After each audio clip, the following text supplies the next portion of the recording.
So now that we have our self-portrait all outlined in permanent marker, it is time to add some color. Oops, whoops. Sorry about that.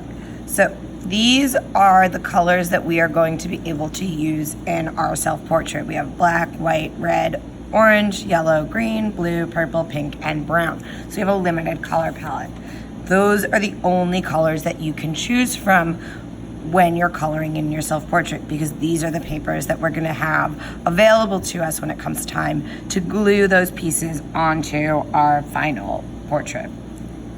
So in order to map it out correctly, we're going to be using different colored pencils to figure out those colors. So pretty simple. The black is going to be for the black square. White, we're just going to leave blank. Red is going to be for the red square. Orange is for the orange. Yellow is for the yellow. Green is for the green. Blue is for blue. Purple is for purple. Brown is for brown. And because I don't have a pink pencil right now, we're just going to use the red pencil and just press more lightly. So the darker red, when you press harder, is going to be regular red. The lighter red, when you press light, is going to be the pink. Okay. So these are the colors that we can pick from. This paper is going to be up at the front of the room, so you can always reference it while you are working on your coloring. I'm going to move it to the side, but maybe I'll just have it here. You can't see the whole thing, but that's okay.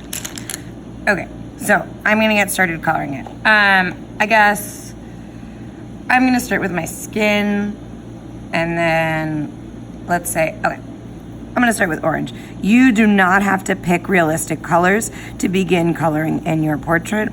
You can pick whatever color you want. So if you want blue skin, you can pick blue. Green, go ahead. I will allow you guys to go kind of crazy there. So I'm just coloring in all of the skin on my face. My neck and my shoulders are also going to be part of my skin. So I'm going to keep that the same color. Coloring it in nice and solid so that when it comes time to use this as a reference, I'm not really confused at all. So I'm coloring it in, I'm coloring it in, I'm coloring it in, nice and solid. There we go. I decided to leave those spaces white because I want to add some extra details. I'm going to go in with my red and add kind of like a rosy cheek. So that's always an option. You can add different details with other colors. Another thing that I'm going to go in and do, I'm going to give myself some blue eyes. And then maybe I'm feeling really normal this time. And I'll just give myself some pink lips. So I'm pressing more light. This is going to be pink. This is going to be red. And I know that because I'm pressing lighter here and I press darker there. So I'm pressing lightly here to get that variation. I'm leaving this part of my eye white because I want to use the white paper for that. So for that, we can just leave it blank. Blue goes to blue. Cool. Then I can move on to my hair. I'm going to start it just brown. And I'm coloring nice and solid. Coloring.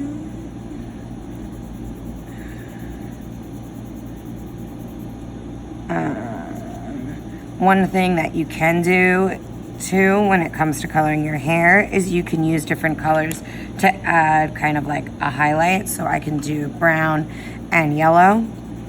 And then I have a little bit more variation in my hair. Just something to think about. So I'm gonna color that all in nice and solid. Coloring it in nice and solid. Okay, and then I'm gonna move on to my shirt.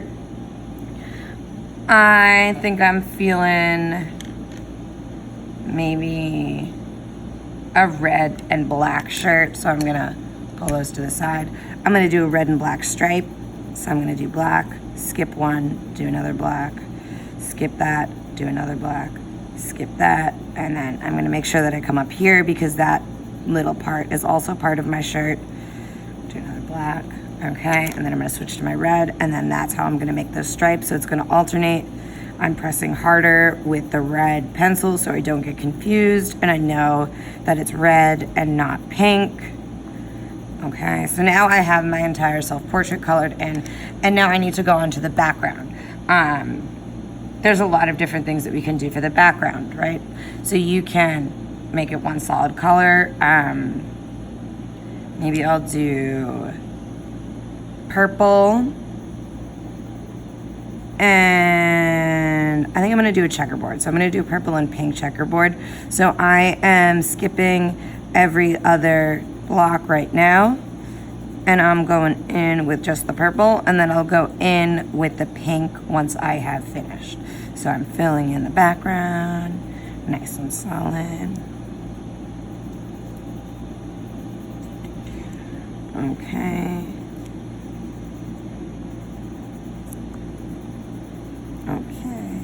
Okay, and then I can switch to my red pencil, but because I'm gonna be doing pink, I'm gonna press a little bit more lightly.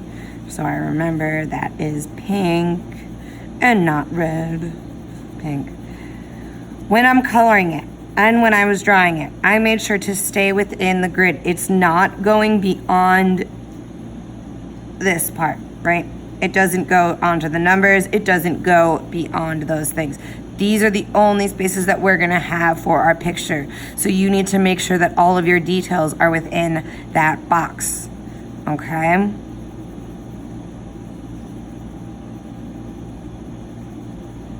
Okay, and then once I finish that, I am all done and I'm ready to move on to the next step, which is gonna be gridding our paper to get ready for gluing down our paint chips.